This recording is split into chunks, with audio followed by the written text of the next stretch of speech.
અને આ સંસારમાં બ્રાહ્મણોની મહિમા કેટલી ભગવાને વધારી છે. શ્રીમદ ભાગવતના 10મા સ્કંદમાં ઉત્તરાર્ધના અંતિમ ભાગમાં 2 અધ્યાયમાં પરમાત્માએ સુદામા ચરિત્રની વાત બતાવી અને સુદામા ચરિત્રમાં બ્રાહ્મણોનો કેટલો મોટો મહિમા ભગવાન કૃષ્ણએ વધાર્યો કે જ્યારે સુદામા ભગવાનને મળવા આવે છે ત્યારે ભગવાન પોતે સુદામાના પગ ધોવે છે. એટલું જ નહીં, ભાગવતજીમાં લખ્યું છે કે ભગવાન જેવા ભગવાને સુદામાના પગ ધોઈ અને એ ચરણને ધોયાનું જે ચરણામૃત હતું એ પોતાના માથે પધરાવ્યું છે, પવિત્ર બને છે.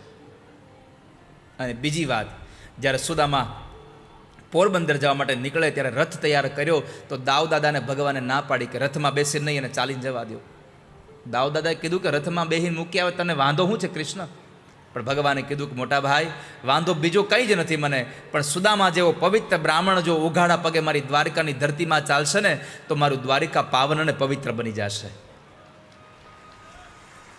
હવે તમે વિચારી શકો આ વાત ઉપરથી કે બ્રાહ્મણનો મહિમા કેટલો છે, કે જે નગરીમાં ભગવાન રહેતા હોય અને એ જ નગરીમાં પરમાત્મા એમ કહેતા હોય કે જો બ્રાહ્મણ ઉઘાડા પગે ચાલશે તો મારી દ્વારિકા પવિત્ર થઈ જશે. તો ભગવાન કહે છે મારા કરતાં પણ બ્રાહ્મણના પગના તળિયાની રજ વધારે પવિત્ર છે. સ્વયં પરમાત્મા આ ઉપદેશ કરે છે.